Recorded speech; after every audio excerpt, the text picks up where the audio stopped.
Guys, how's it going? So we are out here today to kick off a new canvas hot tent series. I'd originally hoped to start something like this a little bit earlier on in this winter season, but things just didn't line up that way. But got a really cool looking tent from KingCamp Outdoors. We'll talk about the model of this one in particular here in a second. But was bringing it in the four-wheeler using that utility wagon, and the tree had failed, so I had to took a little bit of extra navigating it around that and getting it, because it is not lightweight. This is not something that you're going to want to just carry with you unless you have you know, an ATV, UTV truck or pack animal. Keep that in mind. But yeah, I've not even had a chance to break this thing out, so fingers crossed everything's in it. And it is going to take, you know, multiple ATV trips bringing out the gear and stuff that I intend to use, because we've got to take and get the winter well wood stove, break it back out, because it's not been used since a previous hot tent series. And I'll, you know, we'll link to everything, including that previous series, down in the video description. So let's get this bad boy open.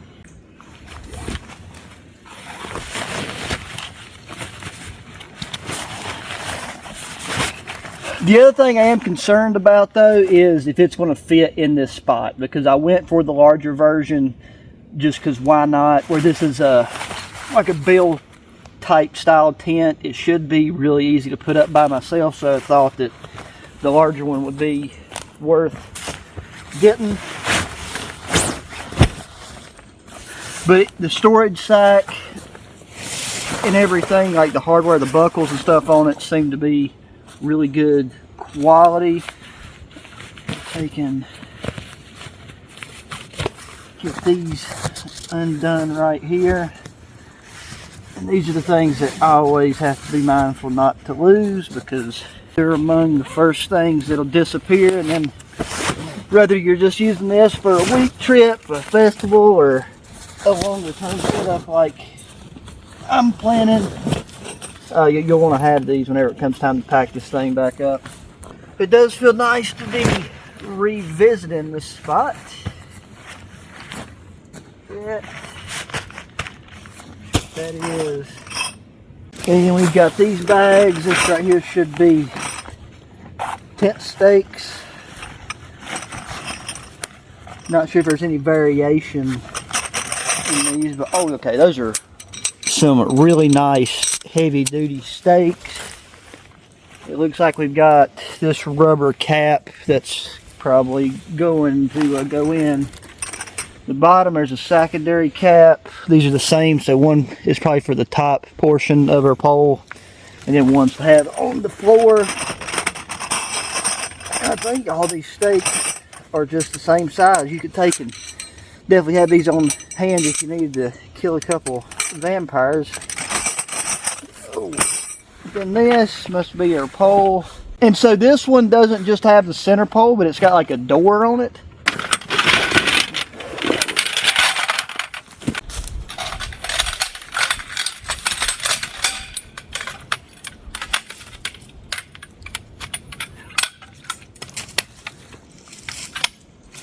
Okay, this big girthy one should be our center pole.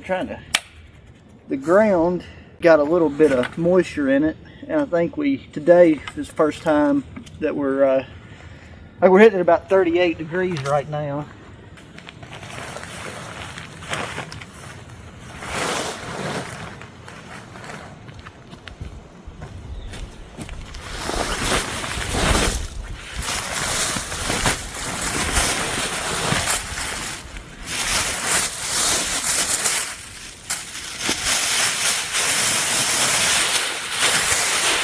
Stretch out the tent, but I like doing this stuff solo just to show that it can be done with not much extra difficulty.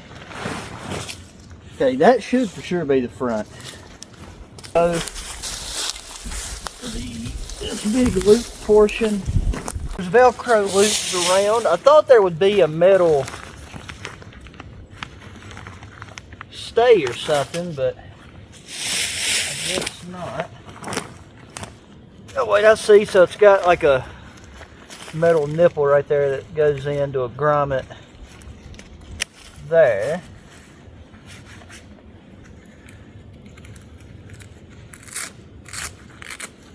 And then just these corresponding Velcro loops.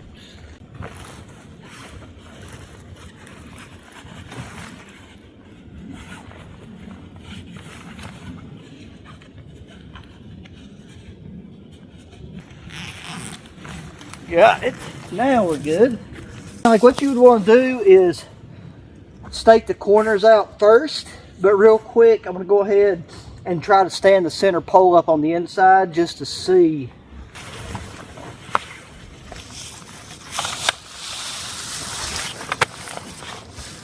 Okay.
And here we go, ladies and gentlemen. This is a look at the back side.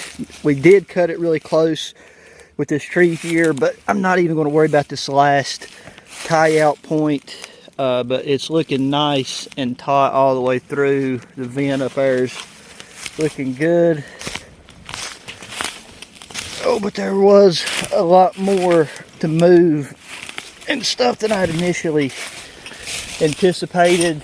And with this front tie out, ideally you would normally just run these diagonal lines like this. For this one, I got it on this tree and I'm going to tension that up some more. That's what pulls this forward. Those two other poles, I think that other piece of material over there is the awning that you can attach, but I'm honestly not going to be fooling with that right now. But this thing is just an absolute palace inside of here. We'll definitely make sure we're all good and taut on this end, because right here is where we unzip the floor area to run our wood stove. It has a really nice stove jack here, so we'll have to make another trip to go get the wood stove and everything. As far as the layout goes, the floor here slopes down ever so slightly. Before with the other tent it wasn't an issue, because where the slope was kind of really starting to be noticeable was where the cutoff was and the shape and the footprint of the tent. Where this thing is round, you have a lot more surface area, and where they have that front design with the pole pretty much like where your bedding and stuff would be, or you'd be sitting anyways against the walls. You know, you just have all this additional head space right here in the middle. You know, all these doors zip open for ventilation. I'm gonna have to do that. This one has paper because it's got the clear windows. So take and remove that paper, so even if you're stuck in here on a rainy day and you didn't want to miss out on the view, you've got these, and that material feels really thick and durable. So we'll get that sorted.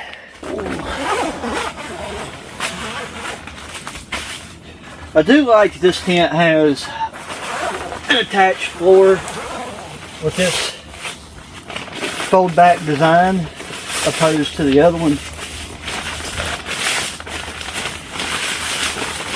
And those stone pavers that I had are still down here. I'm going to see how it does in this spot without them. We've got our tried and true winter well stove.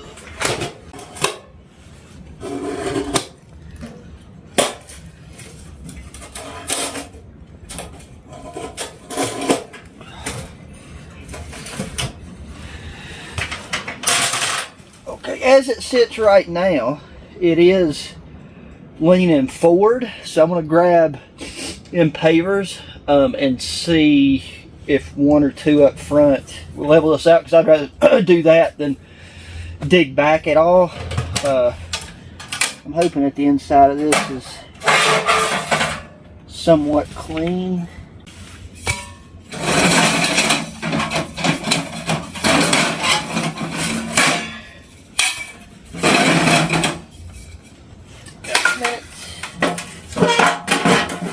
Rack in place. There we go.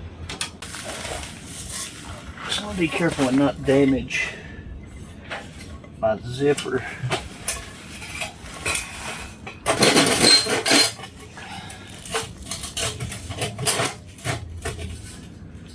Piecing this puzzle together.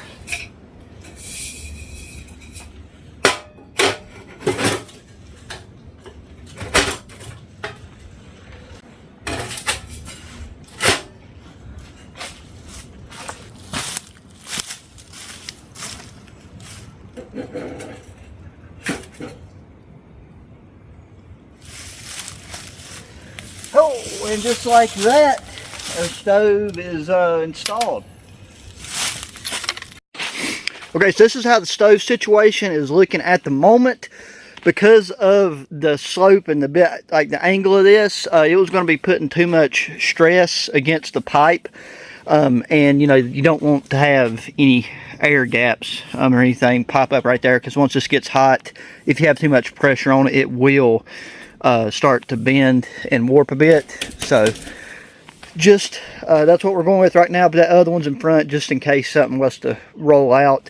But I do have a circular mat that I'm going to bring I'm going to have on the ground in front of it, so the stone ain't in the way and tripping over it. So the other thing is I went ahead and brought down, this is going to be the primary sleeping pad slash mattress for now.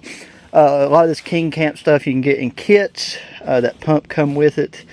And yeah, it's like a really nice double twin sized air pad that with like a 7.1 R value. So we'll do that in a second. But I got to get a fire going in this stove so we can just see how it's drawing and see how it's really going to feel in here. Got this new waterproof fire starter that I wanted to give a try.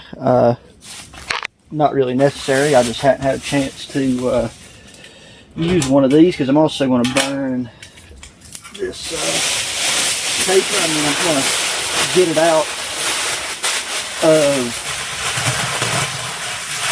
these zip windows real quick. There we go.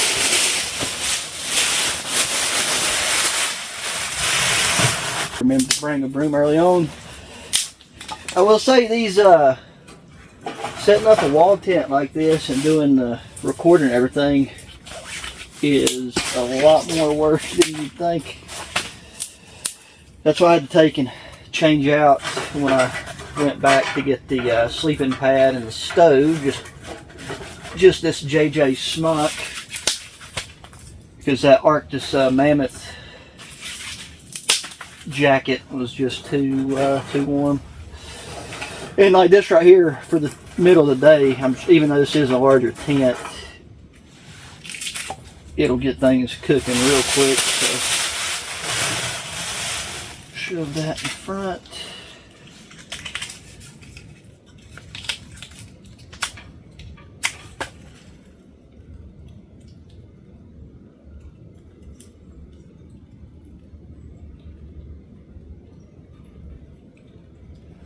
Not sure what the best approach angle is. close that up and open up the damper.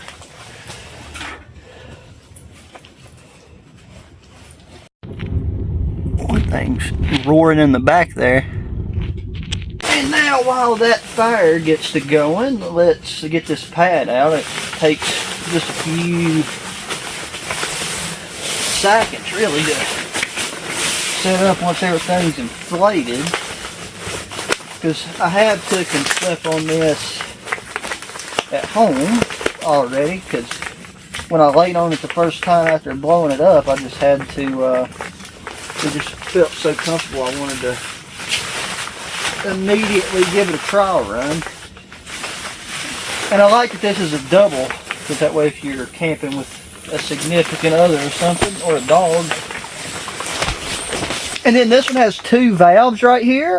When I first seen it, I wasn't sure why, but that's so you can just take and fold this thing in half and roll it up and put it back in the storage bag super quick and easy. But yeah, you just want to make sure that one side's closed, and it has the multi-directional flip valve right there that rotates, so you want to turn it to the side that just lets air in and not back out. And then the pump that come with it, it has other attachments, but it's got a threaded end that fits their pad. That way you can screw it on, set it, and forget it.